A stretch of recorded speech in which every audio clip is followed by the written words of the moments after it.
So welcome to our 5v5 class tier for PvP, and today I have with me Yogi, and we're gonna go over the classes and we're gonna set their ranks right over here. Starting with Warrior. Go ahead, Yogi. Okay, so Warrior is going to be ending up in the D tier. The reason why is because it is useful in team fights, but where it lacks is that it has a very long downtime, and it's unable to 1v1, and it can't attack or defend points by itself. You have to be with your team in order for it to have its full potential. In which case, most scenarios, you might not have that, especially if you're a solo queue player. Alright. Next up is Mage, and we're gonna have. I'm gonna talk over Mage. Mage is gonna be in the A tier. The reason I put Mage in A tier and not S tier is because there's a lot of counters for it. There's Dragon Slayer, and then there's also Muglomancer, which is another counter to it. There's also Paladin, plus there's Swift Kick that counters it. There's a lot of counters for Mage, unlike before. Before it used to melt people really quick. Now it just it's counterable, and also it's very vulnerable in matches. But it's still a great class regardless. Next up is Rogue. Okay, so Rogue is going into the B tier, and the reason why is that it's fairly easy to use.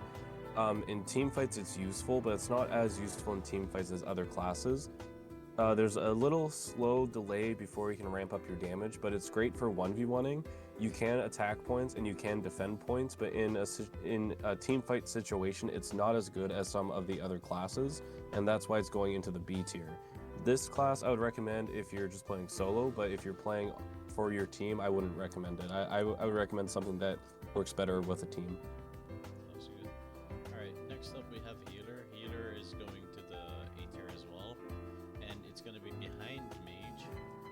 Reason is, Healer is a great support class. It can support all around. It can tank. It can do a lot of stuff all at once. The only thing that it wouldn't be able to do is 1v1ing. 1v1ing with Healer is pretty hard. It takes a lot of skill to 1v1 with a Healer. Plus, it's counterable by the same stuff that counters a Mage.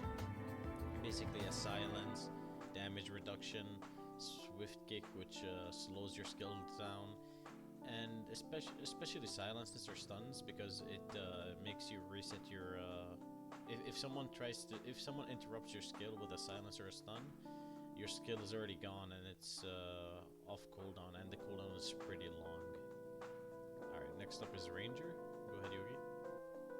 So Ranger's getting the B tier slot, and the reason for this is because it excels in team fight situations, especially larger team fights. However, a lot of the times in those scenarios don't normally happen unless you're fighting another team that knows what they're doing. However, on the Feast map, it is extremely good to have because there's smaller choke points. So for example, I can block A off with the trap, I can block C off with the trap, and I can block the stairs going into those 2 points as well. Not only that, it's also really good for keeping your support players safe, because if someone's trying to kill chase or just chase them, you can drop your trap on top of your support player and they'll get rooted, allowing your support player to get out. So overall, it's really good for team fights, but the team fights are very situational, and that's why it's getting into the B tier. All right. So next up is Guardian. Guardian obviously deserves S tier, and the reason is it's a great all-arounder. It's tanky, it deals damage, it's good with class combinations such as Guardian with Healer, Guardian with Paladin. It matches most of the classes, if not all of them, because it can tank for them, it can support for them, and it can also do damage with them at the same time. So Guardian is a great all-arounder, really great for solo queue, really easy to use, so it's gonna deserve the S tier here. Next up is Dragon Slayer. Go ahead, Yogi. So Dragon Slayer is getting the A tier slot. The reason for this is because you have a spammable armor break that's stronger than the Warrior's armor break. The Warrior's armor break is 30%, the Dragon Slayer's is 40%. You also have an interrupt that you can use to counter healers or any castable spells It also has damage over time, which you can stack with Fester. And overall, it has very high DPS as well. And it's great in team fights because you can interrupt. It's also really good for just bleeding someone that's low to interrupt recalls. And just overall, it's just a very, very good class to have for team fights in general, and just playing it in 5v5. Sounds good. Next up is Ninja, and Ninja is going to the C tier. Ninja is going to the C tier because as good as Ninja is in 1v1s, it doesn't perform that well on the other side of the spectrum on 5v5s because of how many times you actually scuff your skills before applying them to the enemy. So you risk a chance of the enemy actually silencing you, or like, you know, and it doesn't also, it takes a long time to ramp up the damage because you rely on your burn most of the time. And the great thing about Ninja is, and why is it on top of Warrior, is because it has its weaken, and only its weaken. Because of that, it deserves the C spot. Next up is Moglomancer. Go ahead, Yogi. So Moglomancer is getting the A slot with the other support class, and the reason for this is because the buffs that it provides are amazing. The crit buff is a guaranteed crit.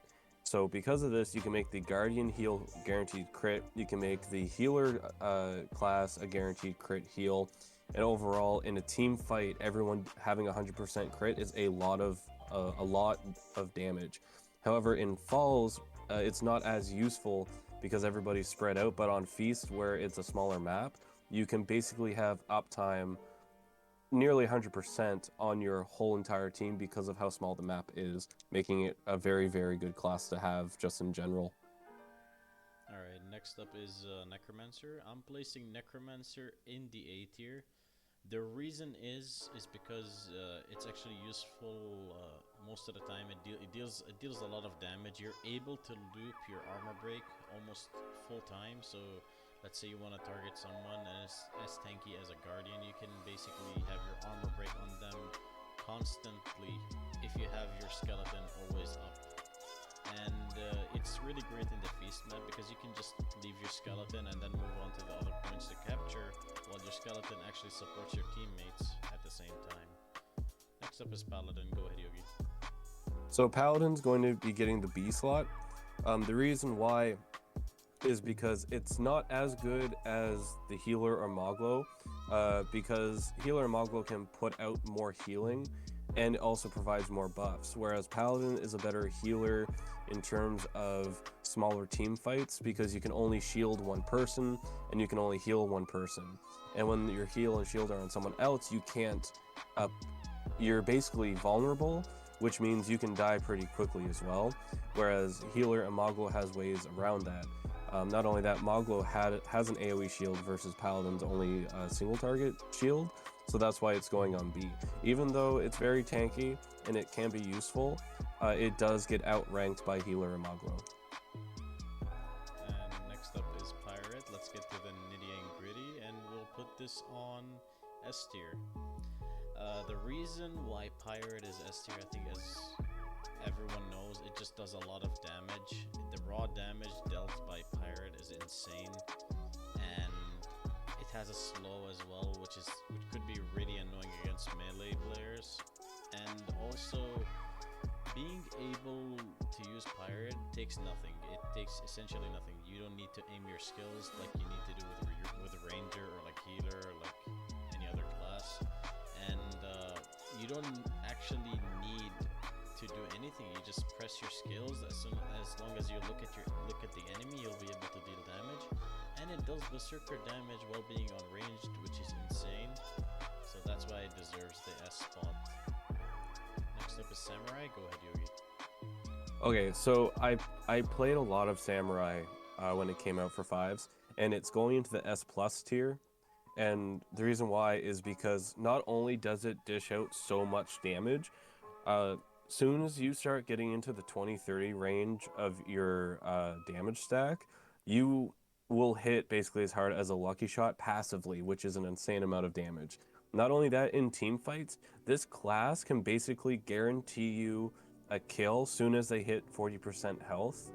And basically, this allows you to wipe out a team as quickly as possible, because when you get a kill with nothing personal, it resets. So if you're in a team fight, as soon as someone hits 40%, they're dead. As soon as someone else is down to 40%, boom, they're dead. And you can just do this a lot. Not only that, the ultimate on Samurai, I believe, is probably going to be the strongest one in this game, I think, because all you need is roughly 20 to, I think, 28 of the ultimate stack on your target, and it allows you to use NP without the execution range. So your ultimate basically allows you to one-shot someone from 100% to 0% with the ultimate. And if there's anybody in the line of when you use nothing personal at that time, you'll also hit that person as if they were at 40%, dishing out even more damage on top of that. Not only that, it's just one of those classes that it just overperforms everything in terms of damage, utility. You can kite with it, you can fight in melee stance with it, and overall it's just a very, very strong class. So not only that though about Samurai, the thing that makes the ultimate very, very strong is that when you use NP when your ultimate is up, it doesn't consume your ultimate. So if you're quick enough, you can basically ult kill someone with NP and then use your ult on the next person and NP as well, and keep, as long as you're quick enough with it, you can basically clear a whole team by yourself. Also a lot of mobility, and in terms of skills, especially nothing personal, it's able to kill people through walls, or let's say someone's like, let's say you're on feast and there's like that little ledge and someone's on top of it, and then you can kill them from like over the wall on the other side. So NP is really bugged. So at the moment, Samurai deserves the S+ tier above all the classes in the game. It's literally the best class. You can solo queue with it, you can duo queue with it. Doesn't matter what you do with it. It's really, really extremely strong. And in combination with most classes, it's actually really strong as well. Anyway, so that's why Samurai deserves the S+ tier spot. And Exactly. as for Berserker, we're gonna place it on the B tier spot because Berserker is able to deal a lot of damage, yes, but it does not have the sustain anymore. And with Fester being added to the game, and most people using Pirate outperforms the Berserker in terms of damage and in terms of mobility and in terms of range as well. So Berserker is like the mini version of a pirate pretty much, but melee, and it loses health when it uses its skills. That's why I put it on the B tier. And if you don't agree with us, obviously you can comment down below what you think. This is just personally us setting the tiers for each class over here. So, and I think always for most time the Samurai is gonna be always on top. The reason is it's just an insane class overall. It has everything. It like, except for heals, it has everything. This is I do want to add one more thing before we end the video. Okay. If you duo queue with Samurai, make your duo queue partner play as a healer or a Moglo and follow you around as you play, because if you have guaranteed crit with Samurai or that 30% attack buff from healer on a, you can sweep a whole entire 5-man team just with the two of you. Yeah, it's literally insane. Is there anything else you want to add, Yogi, other than that? Oh, the last thing is just Pirate is basically a ranged version of Berserker, but it deals more damage. Yep, that's pretty dumb, unfortunately. Alright.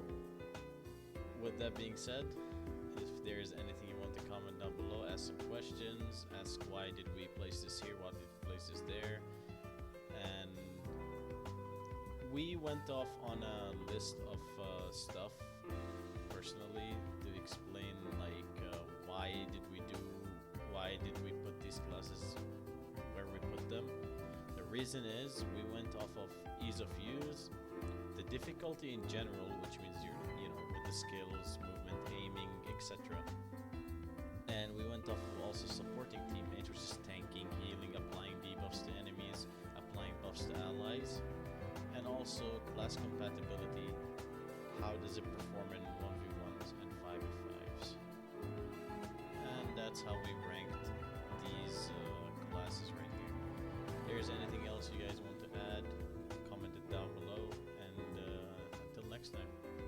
Before we go, I wanted to also mention that there is a Discord server that was made for a wide range of players. Whether you are a new player, a veteran player, or a frogzard, here you can meet up with like-minded PvP enjoyers and make new friends and find groups to play PvP with, including me, Yogi, and a bunch of other veteran players who are awesome as well. And the link will be down below in the description. Don't forget to check it out. It's a pretty cool Discord. It's still in the making as well, so if it's missing any features, we're gonna eventually add them for you. And if you want to suggest them, you can suggest them as well. And also don't forget to subscribe and turn on that notification bell. See you guys. Peace.